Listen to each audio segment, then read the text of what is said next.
لا إله إلا الله محمد رسول الله عليه صلاة الله وآله والأحبة لا إله Untuk mendapatkan ridho dari Allah Subhanahu wa Ta'ala, marilah acara ini kita buka bersama dengan membaca Al-Basmalah.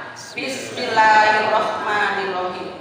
Dilanjut dengan acara yang kedua, yaitu pembacaan ayat suci Al-Quran, dan dilanjutkan dengan sholawat Nabi kepada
Sholli wa salim daiman alal mahda wal ali wal ashabi man qad wahada wal ali wal ashabi man qad wahada.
Wa maulana ibni abdillah wa ala alihi wa sahbihi wa mawala, amma ba'du.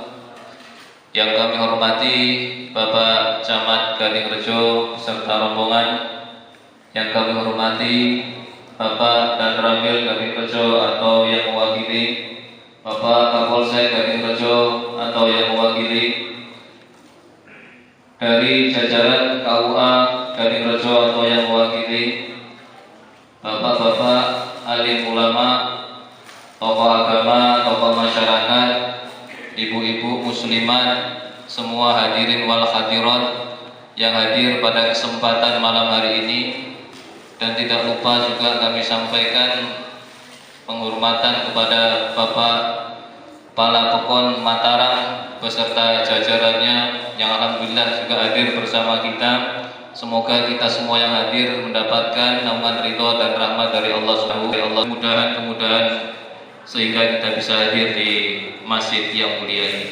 Salawat dan salam semoga dilimpahkan kepada suri tauladan kita, Nabi Agung Muhammad sallallahu alaihi wasallam beserta orang-orang yang senantiasa mengikut jejak langkahnya hingga yaumul qiyamah. Amin ya rabbal alamin. Bapak dan Ibu sekalian yang insyaallah dirahmati oleh Allah Subhanahu wa Ta'ala, yang pertama atas nama Yayasan Islahul Umat Lampung, kami mengucapkan ribuan terima kasih yang tak terhingga atas kehadiran Bapak Ibu sekalian, baik yang berada dalam ruangan maupun di luar ruangan, kepada warga masyarakat Pekon Mataram pada umumnya, dan khususnya Pekon atau Dusun 3 Pak Nggih, Mataram Gading Rejo, yang alhamdulillah dari awal sudah ikut andil membantu kami dalam proses pembangunan musola, yang alhamdulillah musola ini diberi nama Baitul Huda, musola Baitul Huda. Semoga kita semua yang masuk dan hadir baik di musola ini maupun di musola yang lain tentunya mendapatkan petunjuk dari Allah. Huda artinya petunjuk dari Allah Subhanahu wa taala.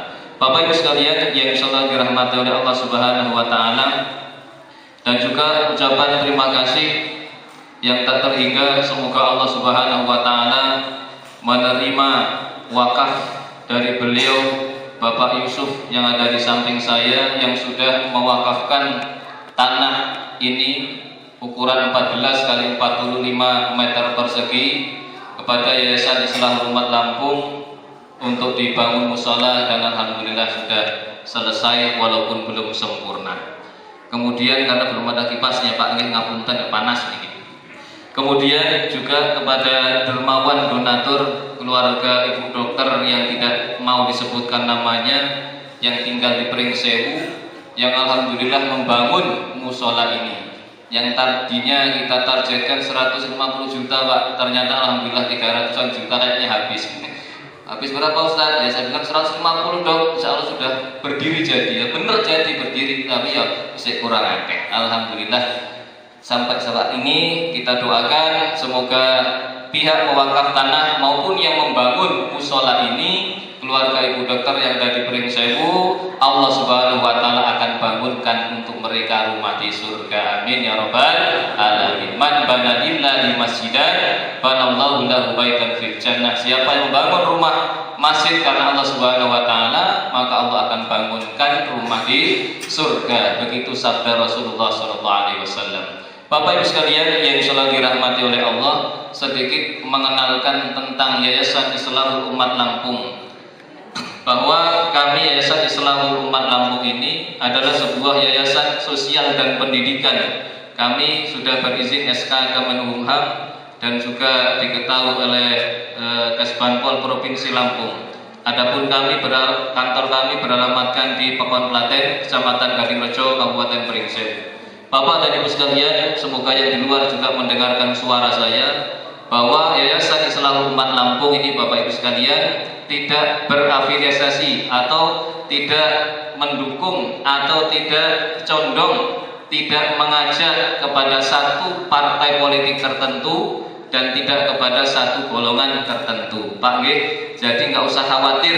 Bapak tenang saja, masuk di Masjid Baitul Huda nggak mau tak ajak untuk ini, untuk itu, enggak. Cuman tak ajak untuk sholat 5 waktu, tak ajak untuk belajar Al-Quran, dan tak ajak insya Allah bersama-sama kita masuk surga Allah Subhanahu wa ta'ala. Kami nggak ngajak kepada politik, kami nggak ngajak kepada golongan, kami hanya mengajak kembali kepada Huda, kepada petunjuk Allah Subhanahu wa ta'ala, kepada Al-Quran dan As-Sunnah, dan bagaimana kita berislam dengan Islam yang benar sesuai diajarkan oleh baginda Rasulullah Sallallahu Alaihi Wasallam.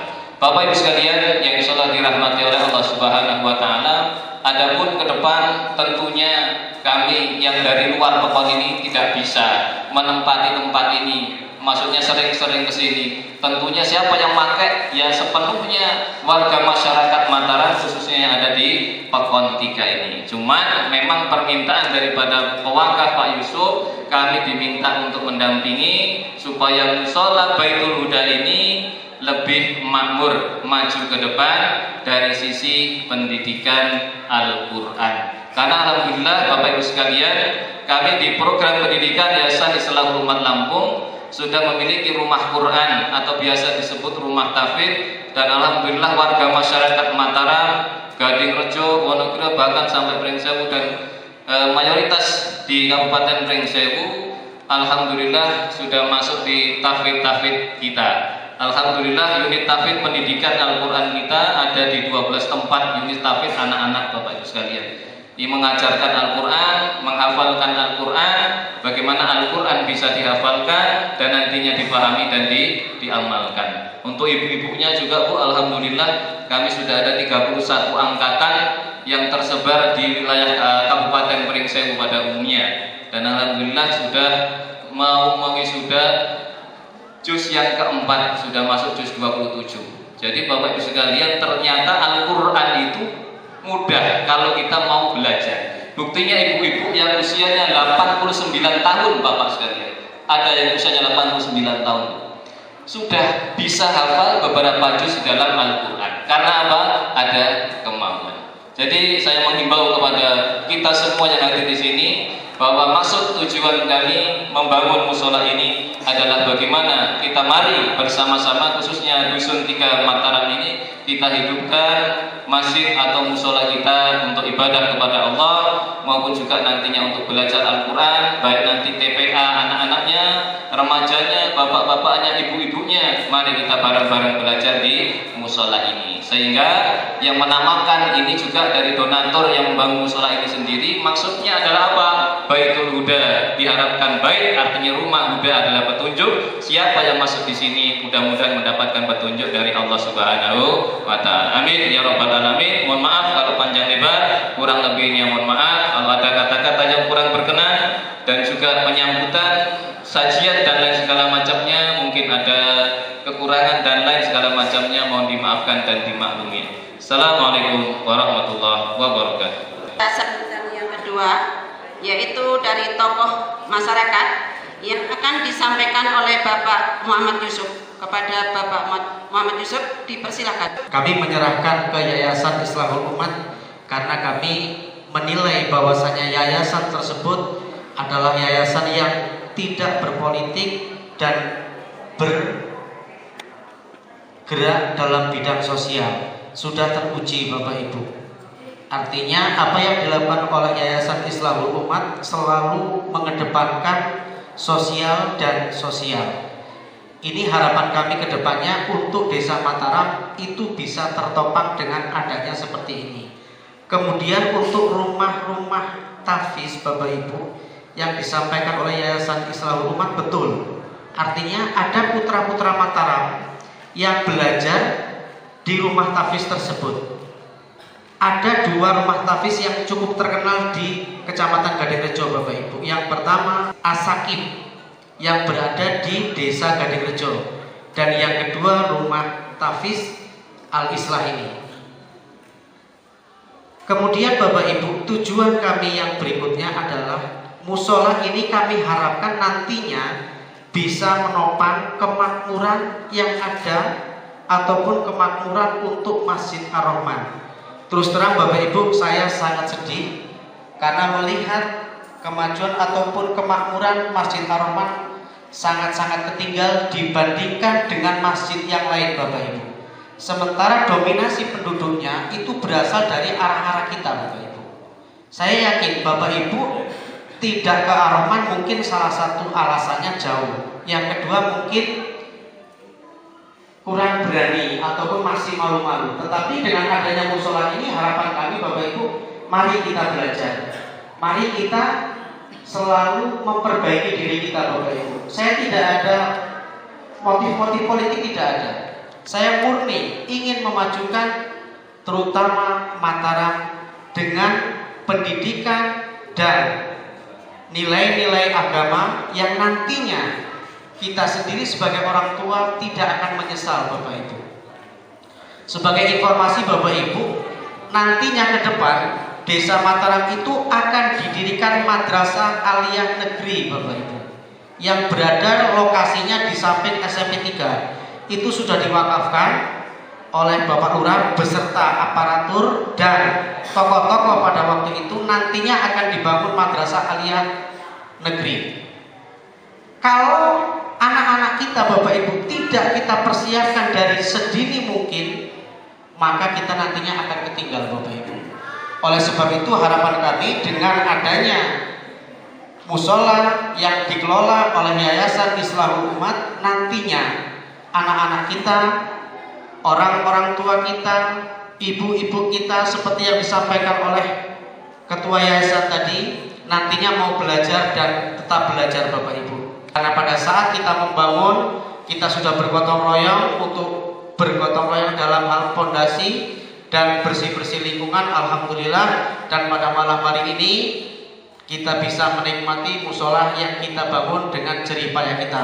Dan terima kasih pula kepada donatur Bapak dan Ibu dokter yang sudah mendonasikan hartanya, mudah-mudahan diterima oleh Allah Subhanahu wa taala, dibangunkan nanti di surga rumah yang lebih hebat dan lebih mulia nanti. Dan mudah-mudahan kita juga yang hadir di sini dan yang mau mengaji baik di sini maupun di luar ini, kita semua nantinya akan masuk dan menjadi orang Islam yang betul-betul utuh, menjadi muslim yang sejati. Harapan-harapan kami mudah-mudahan bisa terbukti, insya Allah Bapak Ibu. Itu saja yang dapat saya sampaikan, mudah-mudahan bermanfaat. Kurang lebihnya mohon maaf, dan kepada Allah saya mohon ampun. Astagfirullahaladzim. Saya akhiri, wabillahi taufiq wal hidayah. Wassalamualaikum warahmatullahi wabarakatuh. Selain saya berpesan, pergunakanlah musola ini, kembangkanlah agama kita di sini sesuai dengan kaidah-kaidah dan sunnah Rasul yang sudah dicontohkan. Tadi sudah dijelaskan panjang lebar, tinggal masyarakat sini penggunaan. Saya yakin dan percaya nanti generasi yang akan datang bisa mencetakkan Al-Quran yang baik di sini sesuai dengan tuntutan agama Islam yang dibutuhkan. Untuk itu selamat Pak. Saya nggak bisa panjang lebar, nanti lebarnya susah dipanjangkan. Mudah-mudahan Bapak Ibu sekalian mengucapkan syukur alhamdulillah ya. Harusnya anak-anak kita sudah ada musola yang dibangun oleh yayasan, di bawah komando yayasan ya. Jadi untuk itu mari kita sama-sama suruh meresmikan. Kita sama-sama membaca basmalah untuk meresmikan musola apa Pak? Baitul Huda di Dusun 3 Pohon Mataram dengan bersama-sama mengucapkan basmalah. Bismillahirrahmanirrahim. Rahmat Allah Subhanahu wa taala, saya nyatakan resmi dibuka untuk muslim.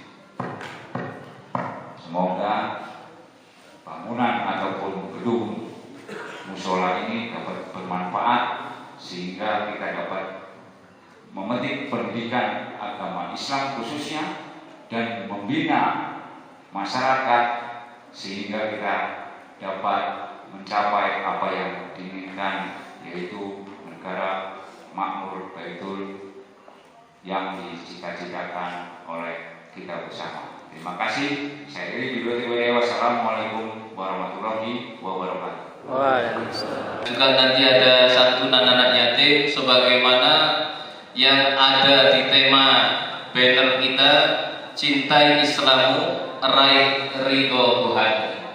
Dengan kalimat yang sederhana, dengan tema yang singkat dan padat, sebenarnya kalau kita bisa memahami cukup sudah. Cintai Islammu dalam tanda petik, maaf bukan semua cuma sekedar mencintai Islam, tetapi adalah dalam hal lebih daripada sekedar cinta atau pembuktian rasa cinta itu, yaitu dengan mengamalkan ajaran Al-Quran dan Sunnah Rasulullah Sallallahu Alaihi Wasallam.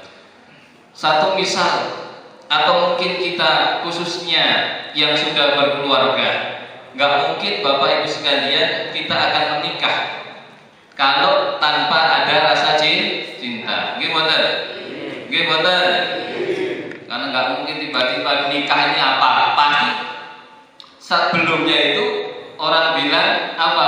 Dimulai dengan jalanan-jalanan ya. Jalanan tresno apa nih bahasa Boyan Jawa ini maksud? Soal kulino ibu nggih. Kulino ini apa nih? Biasanya cowok weruh, biasanya cowok segala macam. Akhirnya tresno, akhirnya suka. Maka cinta yang dimaksud di sini, orang yang cinta biasanya dia akan rela untuk berkorban. Untuk apa berkorban? bagi orang yang dicintainya. Nggih mboten? Suami yang cinta sama istrinya, pasti kemauan istrinya akan dituruti nek sanggup. Nek ora sanggup ya sabar Bu. Wong njaluk ya kadang ojo muluk-muluk ya bapak ayo melas. Akhirnya rasa turu pikirannya seterusnya. Anak juga demikian. Seorang ayah ibu cinta kepada anaknya, apa yang dicintai diminta oleh anak, dia akan berusaha untuk memenuhinya. Lebih daripada itu, kembali kepada Islam, bukti cinta kita kepada Allah Subhanahu wa Ta'ala.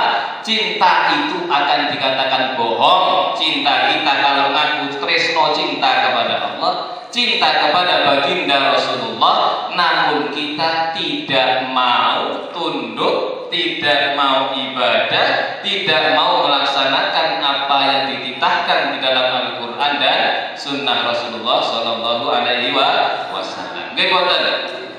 Pun maksud kan Pak, maksudnya kan? Ampun, rampung. Nah ini kan itu cinta Islam itu maknanya kan buktikan cinta kita. Kalau kita orang Islam, cinta pada Islam kita ikuti petunjuk Al-Quran. Maka dalam pembukaan hadis yang sahih tadi saya sebutkan, surga itu Bapak Ibu sekalian mushtaqatun li arba'atin nafar. Surga itu merindukan 4 golongan manusia. Tentu kalau kita ditanya, kita ingin masuk surga Pak? Ingin Pak? Ingin Bu?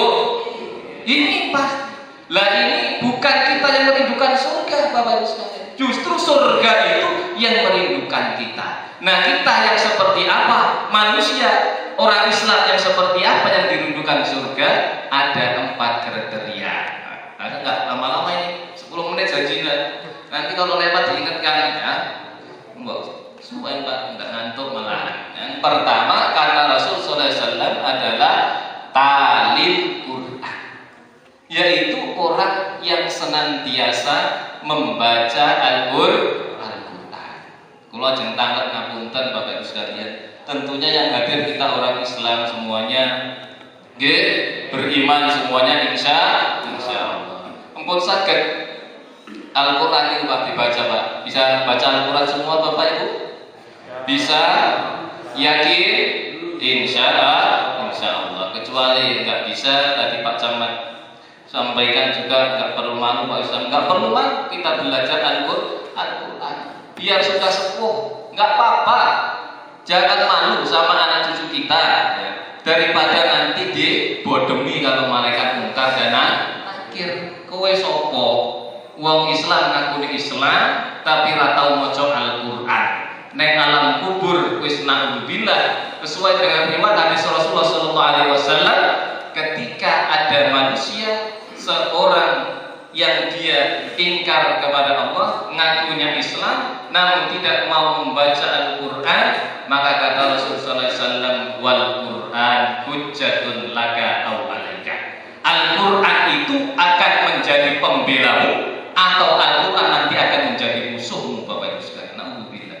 Ini yang kita khawatirkan. Al-Quran bagaimana yang akan membela kita? Yaitu Al-Quran yang ketika di dunia minimal kita baca Al-Quran itu. Nggak perlu tahu lebih bagaimana nanti tafsirnya pelan-pelan. Yang penting kita bisa baca Al-Quran dulu. Sudah bisa Al-Quran, baca terjemahnya, maksudnya apa? Baca tafsirnya. Nggak tahu tanya sama Ustaz alim ulama dia yang paham kepada itu. Pemahaman tentang Al-Quran yang benar dan seterusnya. Dan Al-Quran akan menjadi musuh kita. Al-Quran nanti akan datang ketika di dunia kamu membelakangiku, ketika di dunia kamu tidak mau membaca, apalagi mau mengamalkan isi daripada Al-Quran itu, maka Al-Quran itu akan menjadi musuh kita di hadapan Allah Subhanahu wa Ta'ala. Tidak ada kata terlambat, gitu. Kalau dunia saja dulu promosinya di TVRI tahun berapa diberikan semangat anak-anak, nggak ada kata terlambat untuk baca, tulis, membaca, ya. Nah, Al-Quran ini bukan hanya menolong kita di dunia, namun juga nanti di akhirat. Baginda Rasulullah SAW mengatakan bahwa iqra'ul Quran fa innahu ya'ti yaumal qiyamah syafi'an li ashabihi. Bacalah Al-Quran, karena Al-Quran akan datang pada hari kiamat sebagai pembela bagi orang yang senantiasa membacanya. Tadi Al-Quran. Yang kedua, surga akan merindukan golongan yang hafidil lisan. Apa Bapak Ibu sekalian? Menjaga lisan. Lidah, nek wong Jawa ngomongin ilat, yang katanya tidak bertulang, namun justru terkadang bisa menusuk sampai di hati kita. Nggih mboten? Berapa banyak Bapak Ibu sekalian gara-gara lisan yang tidak dijaga, perceraian rumah tangga. Rumah tangganya tidak ada ketentraman, antara tetangga podo padu, akhirnya eneng juga kasake ora kuwate karo tanggane pindah rumah. Lha ngopo? Karena tanggane reseh, alhamdulillah.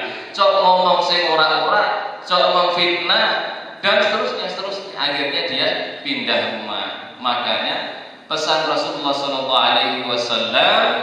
di dalam hadisnya yang sahih, Rasulullah SAW menjamin man yarmani ma baina lahyaihi wa baina rijlaihi atman lahu jannah. Siapa yang bisa menjaga antara kedua kerongkongannya, maknanya adalah dia bisa menjaga lisannya, wa baina rijlaihi, dan antara kedua selangkangannya bisa menjaga kemaluannya, atman lahu jannah. Rasulullah menjamin orang itu akan dimasukkan ke dalam surga. Amin ya rabbal alamin.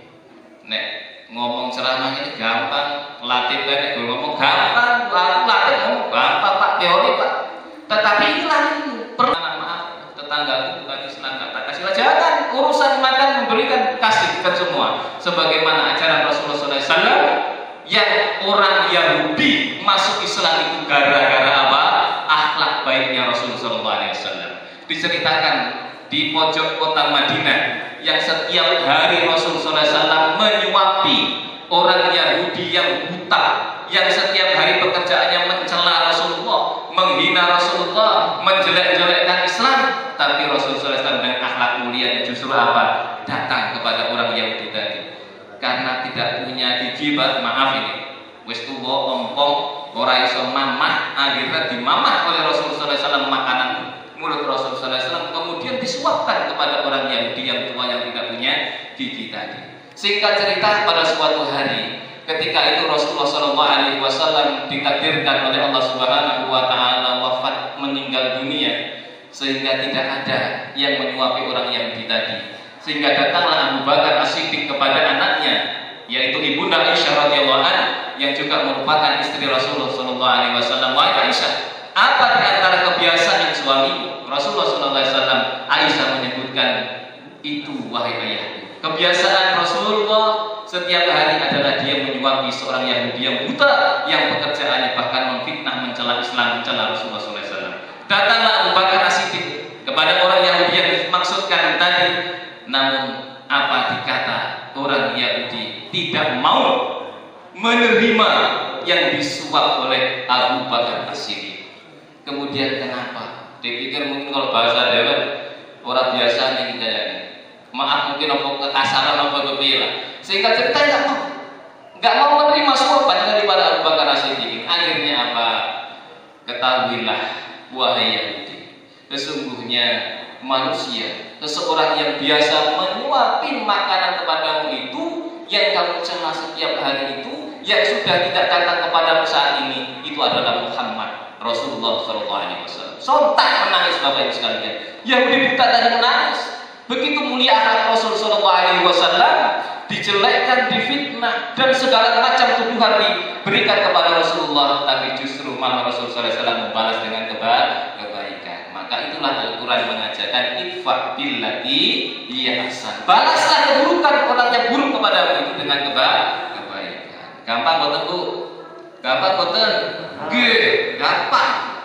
Tapi kadang susah, tergantung orang dikehendaki oleh padahal itulah mulia Pak. Ketika kita difitnah, dicela, apa segala macam, udah biarkan itu, kita akan ditransfer pahala.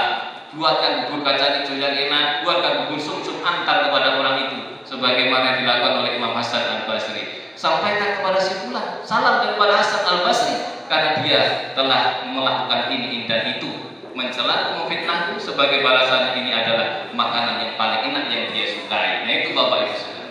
Nah kalau kita belah boro-boro kurang ajar teman, nah beginilah kita kembali kepada Islam. Bapak Ibu sekalian, mut'imil ji'an, orang yang suka memberikan makan, suka berbagi, dia akan didudukan surga Allah Subhanahu wa taala. Yang terakhir selewat atau penting kuman loh. Nah, yang keempat kata Rasul sallallahu alaihi wasallam, manusia golongan yang didudukan surga adalah shaim wa shaimu fi syahr Ramadan. Seorang muslim yang beriman yang senantiasa dia berpuasa di bulan Ramadan. Berapa hari lagi Bapak Ibu Ramadan? Ada yang mengatakan kalau Muhammadiyah ini organisasi bukan aliran, ya, itu terawihnya malam Sabtu kata Pak nggih Pak Samad nggih. Ada yang mengatakan nanti malam Minggu, mau duluan mau belakangan, yang penting poso.